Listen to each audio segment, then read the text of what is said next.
Welcome back mga kababayan sa aking YouTube channel at ngayon ay may ibibigay na naman akong tips sa inyo kung ano ang magandang paraan sa pag-memorize ng Korean language vocabs. At bago tayo magpatuloy, nabalitaan ko nga na malapit na daw registration para sa exam. Alam ko sa inyo marami nag-aabang niya, kaya pagbutihin nyo ang pagre-register para sa exam dahil alam ko marami yatang sumasablay dyan. Katulad nitong bagong dating na Pinoy dito, pahirapan daw talaga sa registration, timingan talaga.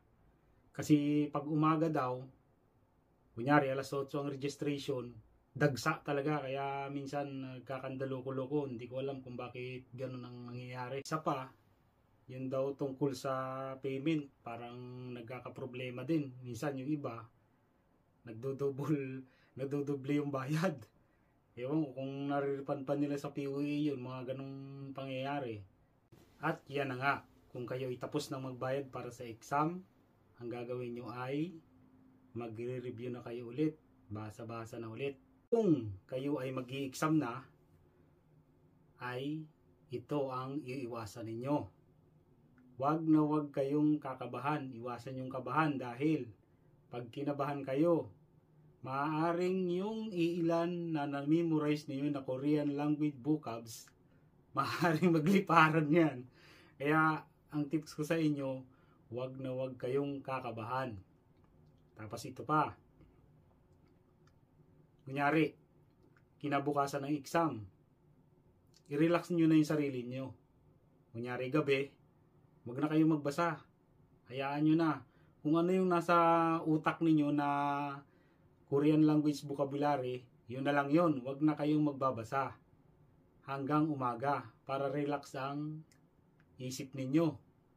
Tapos ito na nga, kunyari ngayong umaga na yung exam ninyo, siguro mas maganda kumain kayo ng masustansya.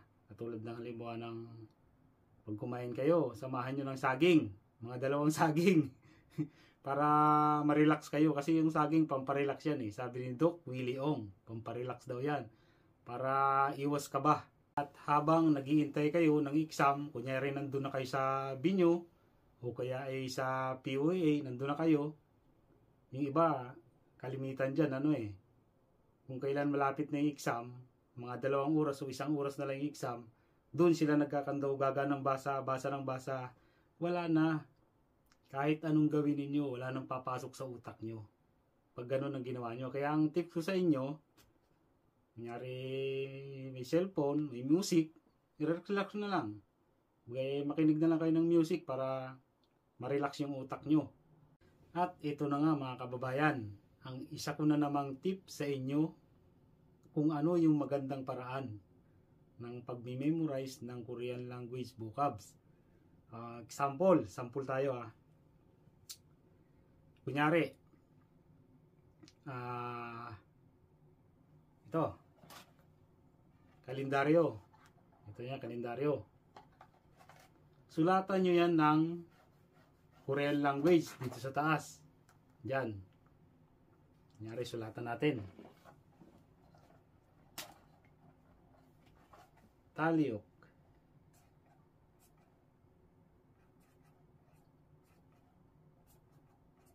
Yan.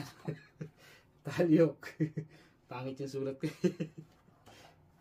Sa kabila na lang. Kunyari. Yan. Talyok.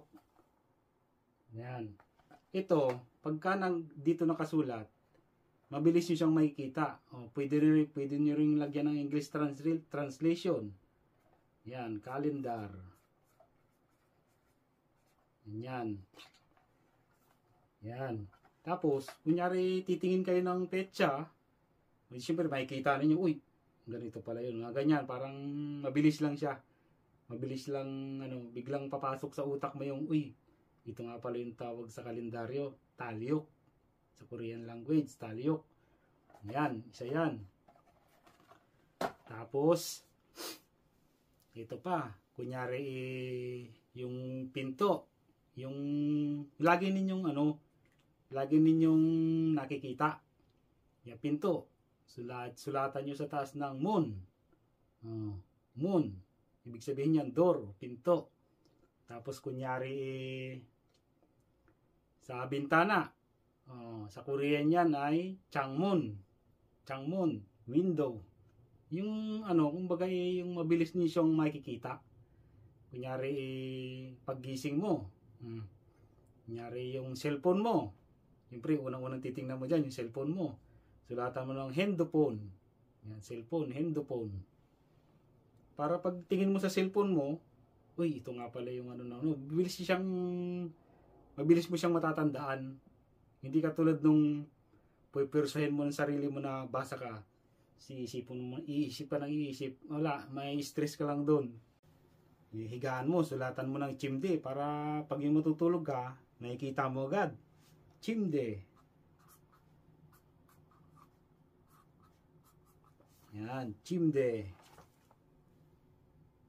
Tapos ito pang yung bag ninyo. Siyempre, pagpapasok kayo sa trabaho, lagi nyo dala-dala yan. Sulatan nyo rin para nakikita nyo agad yung Korean language doon sa bag ninyo. Sulatan nyo, kabang. Kabang.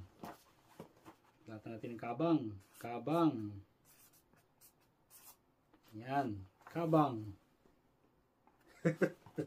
Lagay ng mga damit, yung aparador. Ang tawag dyan ay utjang. Utjang tawag dyan. Yan lang muna sa ngayon mga kabayan. At sana ay makatulong sa inyo, lalong-lalo na dun sa mga naghihintay na registration. At sana ay makapag-register kayo lahat para makapag-tape kayo ng exam para naman magkaroon kayo ng pagkakataon para makapunta dito sa South Korea. At yan talaga yung tips ko sa inyo. Kung ano yung mabilis ninyong nakikita, sulatan nyo yan. Okay lang yan. Kahit sabihin na, uy, ano ba nangyayari dito? Naisiraan nila natin ng ulo to. Ano-anong pinagsusulat kung saan-saan. Walang problema doon. Baliwalain ninyo lang yan kasi pinagdaanan ko rin yan. Dati. Nakapagkamala na nga ako sira ulo. Kasi ang dami kong mga sulat-sulat sa kwarto ko. Okay lang yan. At least, nandito na ako sa Korea. Salamat sa panonood. At sana'y nakatulong sa inyo. See you in my next video. Meron pa yan.